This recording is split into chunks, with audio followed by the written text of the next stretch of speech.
Look, it's Prev. Hi, Sword Nerds, Prev here. I wanted to bring you a special review today. You'll already know, but it is the Kut Armoury Standard Fetter. Standard stuff out of the way.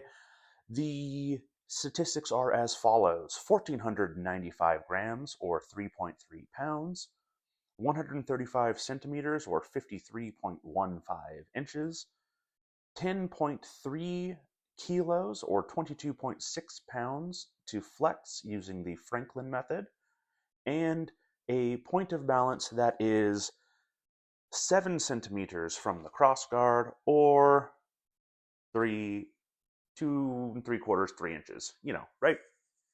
You see where the ram's head is? It balances at the ram's head.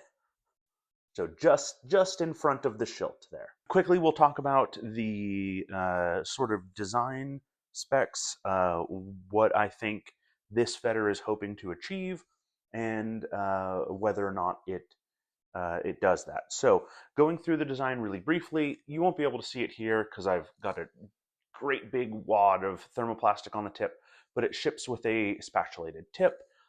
It was nice and comfortable, but thermoplastic is one of those things that you can throw on and it just makes everything a little bit safer, and it's inexpensive and easy, so why not? It has a pretty straightforward shilt and crossguard situation.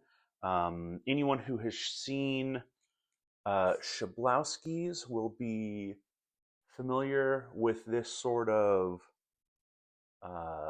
peened through the crossguard. So that means you can take a really ridiculous amount of abuse to this crossguard before it begins to rattle. And then you will have probably seen it is also peened through the pommel there in the end. So fit and finish, if we get you close in again to take a look here, everything is nice and tight. There are not any significant gaps or issues anywhere. Don't hold the fact that I have been fencing with this against it. I have made it all beat up like this. That is my abuse and poor maintenance, if you see anything that you don't like there. So it has obviously that cord wrap.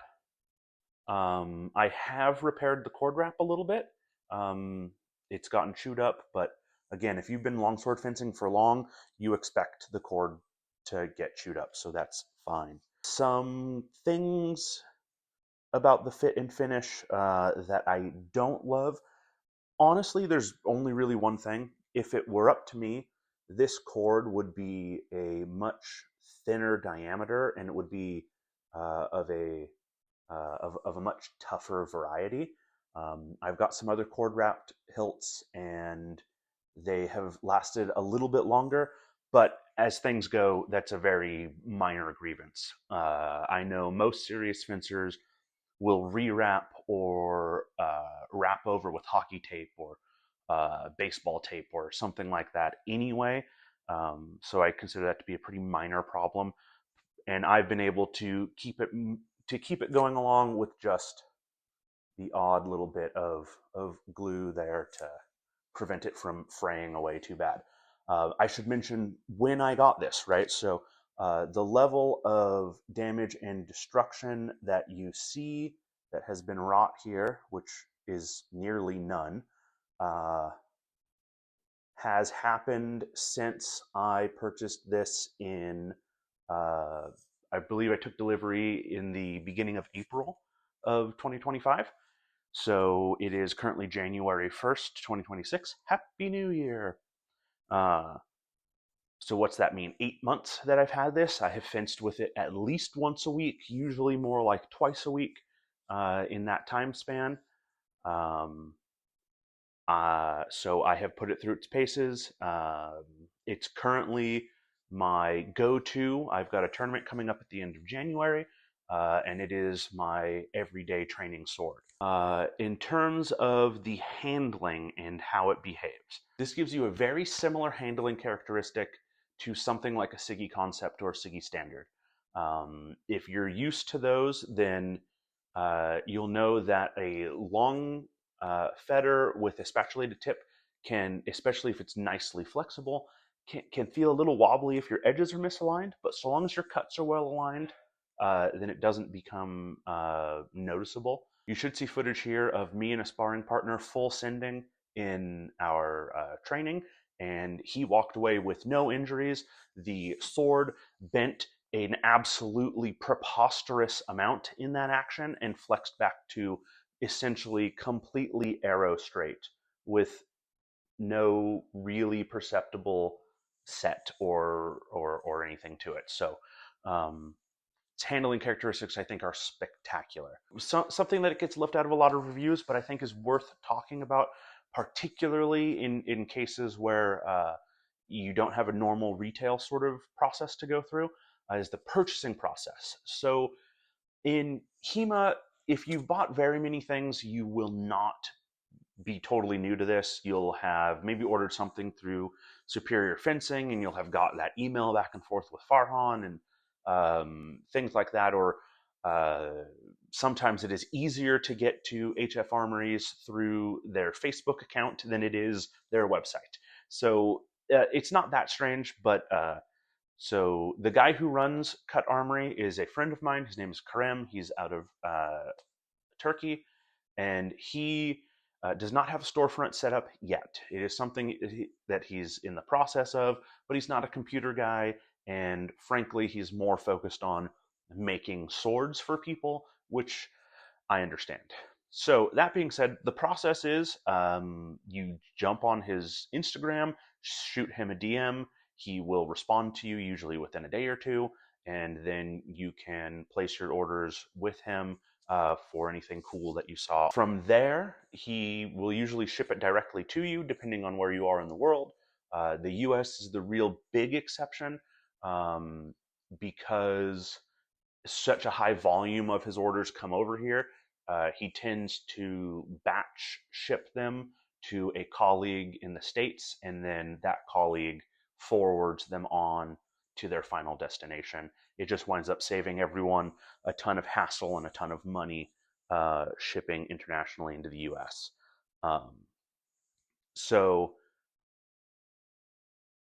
with that purchasing process, right, it's not your retail standard, but a big advantage is you get to talk to the man who is going to build your sword, and he is very reasonable. If you want to make some minor customizations, he will generally work with you on it, and it will not cost you an arm and a leg. That does, of course, mean your custom piece is going to take a little bit longer. I currently have a side sword on order from him, and I knew he was, because of the specific things I was asking for, he was going to have to come up with a new model of blade for me and stuff like that. So if you're interested in custom pieces, that can also work out quite well for you. I fenced with Siggy Concept for quite a while, Krieger US, the Sentinel, which I've reviewed on the channel before, a ton of Reginiers in light, medium, and strong flex, all sorts of stuff, right? It has been a lot. So I'm pretty comfortable saying that this is an excellent option. If you are looking for something that you are comfortable really sending it in training with, that you're comfortable taking to tournaments, I think it is absolutely a spectacular purchase. Now, the next piece of information I'm going to hit you with is really the kicker. Granted, this is before Trump's tariffs, so things are probably a little bit more expensive now. I can't speak to the exact details, but this sword came in at $270, including shipping. Ah, that's so cheap. And you can imagine, right? If you're a If you're a person, maybe you're an instructor at a club, or maybe you've got a study group you're starting up and you want 2 or 3, the shipping does not scale linearly, right? So the more you order, the cheaper overall your shipping costs are. I think for the quality that you get, for how nice Karem is to work with, for how responsive he is. Let me take a moment to tout Karem. First of all, he's an excellent craftsman. He makes really high quality stuff. I've handled his fetters, his messers. I have friends who have his sabers. I have a side sword coming from him. He is a really high quality maker who really cares about what he's doing. And that is, I think, largely in part due to the second thing. Karem is a HEMA fencer. He is constantly on a big HEMA Discord that I frequent, talking about the Italian longsword stuff and the Spanish Destreza rapier stuff. So he is not just a guy making these swords just to make money. I mean, I'm sure Karem wants to make money and he deserves to make money, but he's also a fencer. So he's concerned about all of the same things we are. This is a training tool. Is it going to be durable? This is a training tool. Is it going to hurt my partners? Right? This is a training tool. It will break.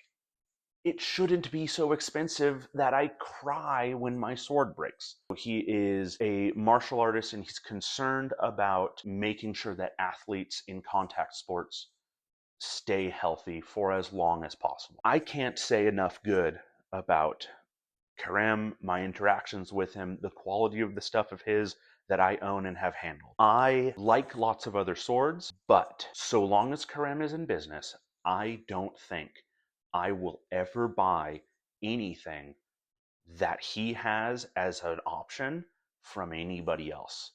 He is simply too great of an asset to spend my time or money elsewhere.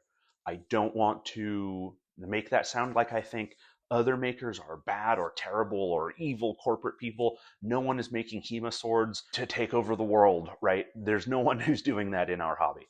So what I would say is think about those details, right? That hits right in that same sweet spot as your standard Siggy fetters, in flex, in size, in weight, in handling, in fit and finish. The process to order is a little bit less streamlined, but that goes hand in hand with getting to work with an excellent maker who is very excited and interested about what he's doing, and is responsive to you and your concerns. I hope that I have swayed you. I hope Karem's inbox blows up.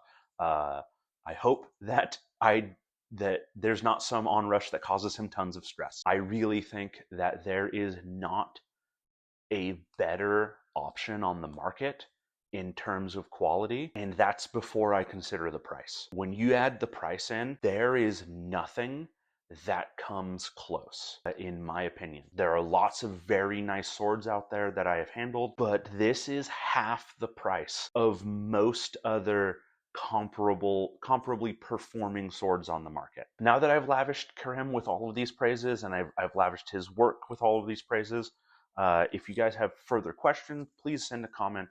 I am very happy to answer any questions you might have. If you have very detailed or interesting questions, I'm happy to record a video. If you enjoyed it, like and subscribe and all that cool stuff. I have been Prev. Make friends and get in sword fights.